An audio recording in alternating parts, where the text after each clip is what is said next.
Olá, seguidores do Estúdio B. Como estão vocês? Estão bem? Estamos transmitindo da janela do nosso AP aqui na cidade de São Vicente, litoral do estado de São Paulo, exatamente quando se completam 44 dias da guerra de Putin, né? Não é a Rússia toda que abona essa agressividade de Putin contra a Ucrânia, para que se tenha noção, que eu ainda não tinha adquirido, como é importante viver numa cidade em paz. E essa moldura fica no cenário da transmissão do vídeo de hoje, justamente para você também continuar em oração. Nós estamos dando sequência à hashtag Domingo do Senhor Jesus Cristo.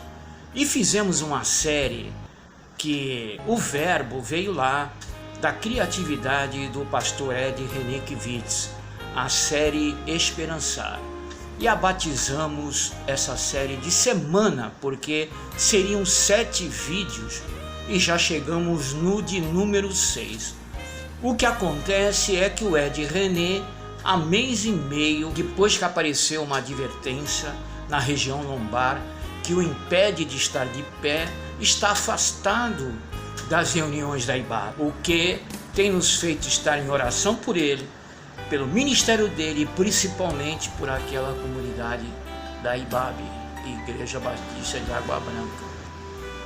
Hoje, portanto, para que a gente espere o retorno do Ed René para encerrar a semana Esperançar, que é a série do Estúdio B, aos domingos, nós vamos trazer o nosso Caio Fábio, o mentor que colocou a Igreja Evangélica sob advertência desde o ano de 2004 do papel da missão da Igreja brasileira e, por conseguinte, atribui aos Estados Unidos, quando trouxe missionários para cá, como responsável desse momento de muita ganância dos pastores, pois eles vieram com carrões, valores de salários astronômicos para a época e comprometeu esse evangelho da simplicidade, o evangelho de proclamar que Jesus vive para todo o segmento da sociedade, ricos e pobres, negros e brancos,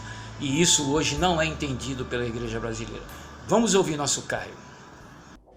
Fazei discípulos, ou seja, pressupunha um movimento natural de muita gente. Havia aqueles que foram estrita e diretamente enviados para o mundo e que eram chamados de apóstolos, que são os recadistas. Apóstolo significa aquele que leva uma mensagem autorizada. E eram aqueles da primeira geração que ouviram Jesus dizer: ide, primeiro em Jerusalém, toda a Judéia e Samaria até os confins da terra.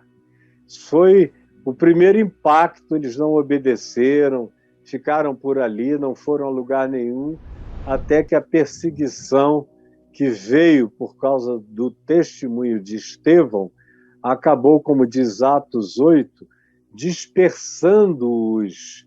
Mas logo depois surgiram novas gerações que já eram de pessoas locais. E aí elas eram as pessoas que carregavam a missão dentro da sua cultura, da sua etnia. Ou também, na antiguidade, o grande movimento, a grande internet da antiguidade eram as vias comerciais.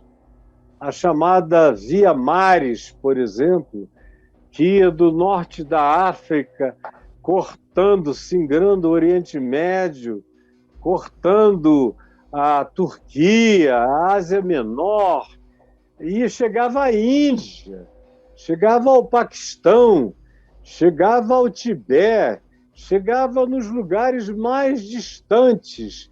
E os comerciantes cristãos, como a vendedora de púrpura mencionada por Paulo, Lídia, que ia de cidade em cidade, de cidade em cidade, era uma missionária natural. E o estímulo era esse. Aonde quer que você for indo, no seu caminho, no seu ir e vir, no seu ganhar o pão, vá distribuindo a palavra, vá compartilhando. Isso dentro do ambiente cultural e fora do ambiente cultural, no ambiente transcultural. O objetivo era esse. As missões que surgiram do século XVIII, especialmente para cá, 17, 18, teve uma ênfase maior em envio, mas no século XVIII aumentou, no século XIX mais ainda, e no século XX foi um boom missionário pela razão original que eu disse aqui há pouco, porque o pessoal da nossa geração ali, do início do século XX, meio do século XX, tomou como compromisso que antes do milênio acabar, todas as etnias da Terra seriam evangelizadas. Na década de 80, eu e alguns amigos meus estávamos tão de saco cheios com os missionários que viviam aqui, com $5.000, vivendo aquelas vidas nababescas, e para lá e para cá, carros importados, casas e mansões e tudo mais, que nós pedimos uma moratória missionária. Por favor, não mandem mais ninguém para cá. Era na época do FMI, o Brasil devia muito dinheiro ao Fundo Monetário Internacional, e a discussão econômica é se o Brasil pagava ou dava um calote, pedia uma moratória. Eu era da opinião de que o Brasil devia pagar a dívida, mas que do ponto de vista missionário a gente devia pedir uma moratória. Não mandem mais ninguém para cá não, porque vocês estão atrapalhando. Sem falar aqueles que eram apanhados com joia, com ouro ilegal, alguns que trabalharam para a CIA, dando informação aqui no Brasil Central, no Sudeste e em outros lugares, que eu conheci muito bem. Enfim, até hoje, algumas das organizações missionárias mais toscas do Brasil me odeiam. Falei a verdade a respeito de como eles viviam e da desnecessidade deles estarem aqui para fazer o que faziam. Aquilo ali era melhor eles mandarem o dinheiro, porque com muito menos nós botaríamos 20 vezes mais gente, com mais utilidade, com mais propriedade, com mais relevância, com mais significação, fazendo aquilo que eles faziam de maneira difícil e nem faziam, porque não conseguiam aprender a língua quase nunca. Poucos se comunicavam direito. Mas isso é só um aspecto, sem incluir uma quantidade enorme de outros. Mas e aí?